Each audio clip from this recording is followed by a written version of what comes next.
سلام. این ولاگ قراره در مورد اون روز باشه. کلن از صبح که پا میشم حاضر میشم تا شب که میرسم خونه و توی تمام مراحل تقریبا با من هستین. اگه بخوام از اولش بگم، الان وضعیتم توی لندن این شکلیه که دارم مربیای مختلف اوپن کلاساشون رو میرم. یکی از این مربیا یه فیلم برداری قرار شده انجام بده که خب من سریع بهش مسیج دادم. من دیده بودم خیلی مربی‌ها این کارو انجام میدن که استودیو و فیلم بردار اینا رو هماهنگ میکنن. همشون هم توی یه استودیوه تا اونجایی که من دیدم، اونایی که من دیدم توی لندن. اون استودیو بارون مصنوعی داره و ویدیوها خیلی جذاب و سکسی میشه. یعنی اینجوریه که با استودیو، دنسرها و فیلم بردار حرفه‌ای هماهنگ میکنن و میرن اونجا و ویدیو ضبط میکنن. من وقتی استوری اونای دیگر رو دیده بودم قبل تر از این، هنوز توی خودم این آمادگی رو نمیدیدم که بخوام این کار رو انجام بدم. برای این یکی گفتم که خب دیگه به نظرم وقتشه. قرار بود برف مصنوعی باشه، نه بارون مصنوعی، ولی من چون فقط ویدیوهایی که دیده بودم بارون بود، رین شوت بود، فکر کردم اینم همونه و فکر کردم اسمش رو مثلا اینجوری انتخاب کرده چون که توی این فصله مثل کردم اسمش اینه، نه اینکه قرار برف باشه. قرار بود یه دونه ریهرسال باشه، 2 ویدیو، یکیشون کورگرافی خودش و اون یکی دیگه دست خودمون. میتونست هر سبک رقصی که میخوایم باشه، جاز، باله، هیپ هاپ، هر چیزی و با هر آهنگی که دلمون میخواد. که من تصمیم گرفتم این دفعه یکم از اون دایره امنم خارج شم و آهنگ ایرانی انتخاب کنم. استوری گذاشتم توی پیجم و یکی از آهنگایی که برام توی اون باکس نوشتن رو انتخاب کردم. اما اتفاقی که افتاد این بود، بعد از جلسه ریهرسال من کلاً مریض شدم. 3 روز که از خونه اصلا بیرون نیومدم، 5 روزم مریض بودم. هیچ تمرینی نتونستم بکنم کورگرافی و برای خودم نتونستم چیزی طراحی کنم برای ویدیو دیگه.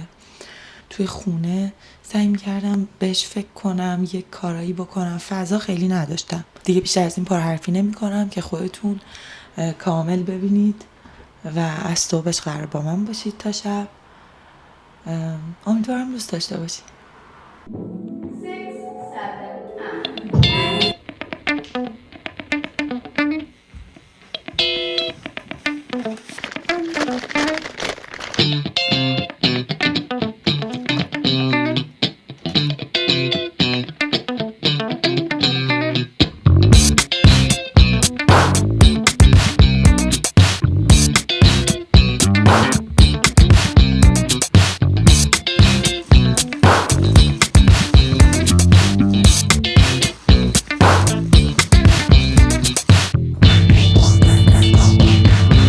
آرایشم رو انجام دادم، فقط روژم مونده که اونجا میزنم.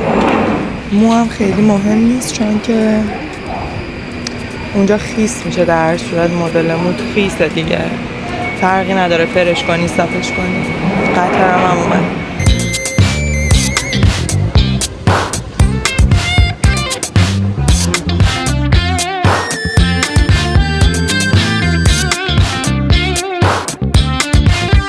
میکروفون داده که با میکروفون صحبت کنی، میخوای صحبت کنی.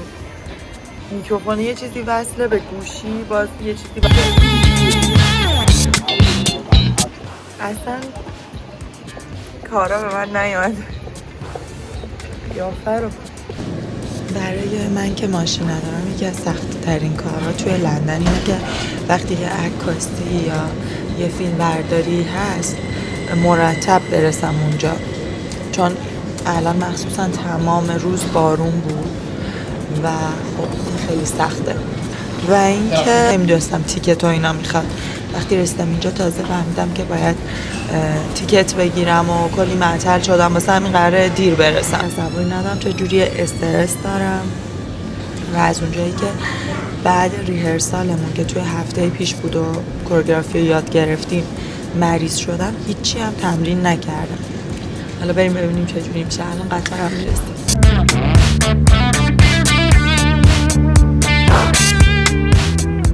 توی قطار استیشن اشتباه پیاده شدم به خاطر یه آقایی که چمدونش سر راه بود و من تا اومدم به در قطار برسم در بسته شد. مجبور شدم اوبر بگیرم تا استودیو. خیلی هم استرسی شدم چون من نمیدونستم ایستگاه بعدی چقدر فاصله خواهد داشت تا استودیو. من آلردی دیرم شده، حالا اینم روش دیگه خیلی عجیب غریب بود. امروز خیلی سخت بود. این استودیو خیلی دوره از خونمون، تقریبا 2 ساعت و 30 دقیقه اینا فاصله داشت و من کلش رو با قطار اومدم چون هزینه اوبرش خیلی میشد.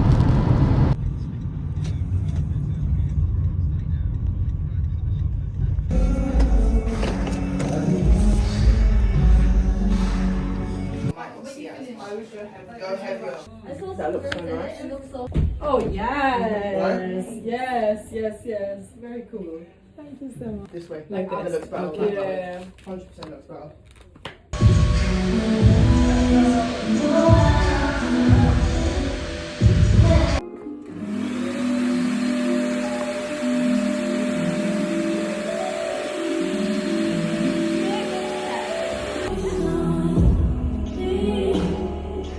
Yes. Woo! Amazing. اولی شایدان بدیم میبری دوم.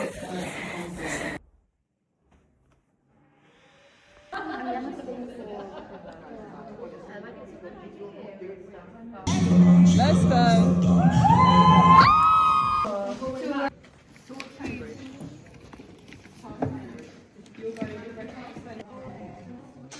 من یه مسافرت رفتم و برگشتم.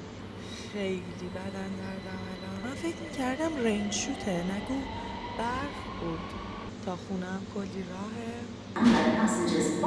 آقایی تو مترو داره سرشو میکوبه تو دیوار و فقط ما دوتا اینجاییم. خدا ما الان اومدیم کوکو، میخوایم غذا سفارش بدیم به عنوان جایزه برای خودمون که امروز کلی دوستای خوب پیدا کردیم و کلی خوش گذشت. میشه صحبت نکنی وسط ولاگم؟ هر چی به خودم مربوطه. بعد آیس آدیشن به همون جایزه دادن، میخوام جایزه ها رو براتون انواکس کنم و الا که من بلاگر غذا نیستم. من اصلا بلاگر نیستم. این چیه؟ خیلی بوی خوبی داره. ومپ یه برند خیلی خوب برای خرید های هیلزه و اینجا خیلی محبوبه توی انگلیس حداقل، حالا نمیدونم بقیه جاها رو. این نمیدونم یا جورابه یا گتره. جوراب. این یکی گتره. گتر اوناییه که روی ساق پاشون میبندن برای اینکه ساق پا گرم بمونه. منم رنگ خوب های هیلز کرم گرفتم. این عالیه برام.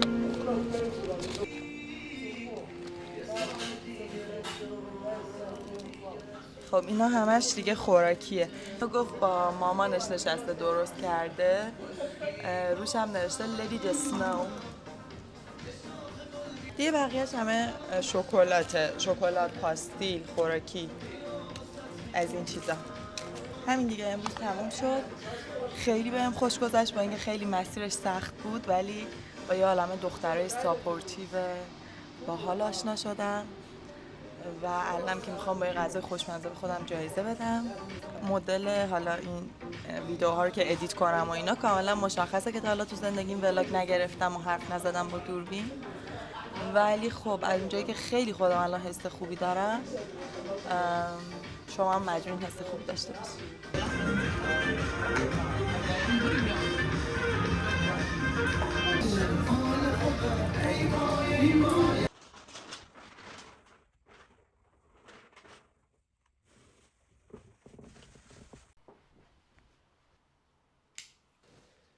خب تموم شد. میخوام از این بعد توی یوتیوب ویدیو بذارم برای که راجع به رقص باشه. کلا امیدوارم نهایتاً توی بلند مدت بتونه یه پلیلیست کامل از یه سری محتواهایی باشه که دنسرها دوست داشته باشن و براشون مفید باشه. خودم شخصا وقتی که ایران بودم و هنوز هم حتی خیلی چیزا رو راجع به این اینداستری نمیدونم و اطلاعاتم ناقصه، خیلی چیزا برام گنگه، هنوز نمیدونم توی یوکی اوضاع چجوری داره پیش میره دقیقاً و برای هر کاریم نیاز دارم که یه عالمه چیزی ببینم، چیزی بخونم، با آدم حرف بزنم. کسی نبود خیلی که به من کمک کنه. من امیدوارم بتونم به کسی کمک کنم. همین دیگه. حالا اگر دوست داشتید توی یوتیوب منو داشته باشید، بیشتر ویدیو میذارم. اصلا یه ویدیو قرار بذارم که بیام بگم چی کار کردم، چی کار میخوام بکنم. اگه دوست دنسری دارید که فکر میکنید میتونه این محتوا براش جالب باشه، ویدیومو براش بفرستید. الان خیلی خستم، میخوام برم لالا کنم. خداحافظ.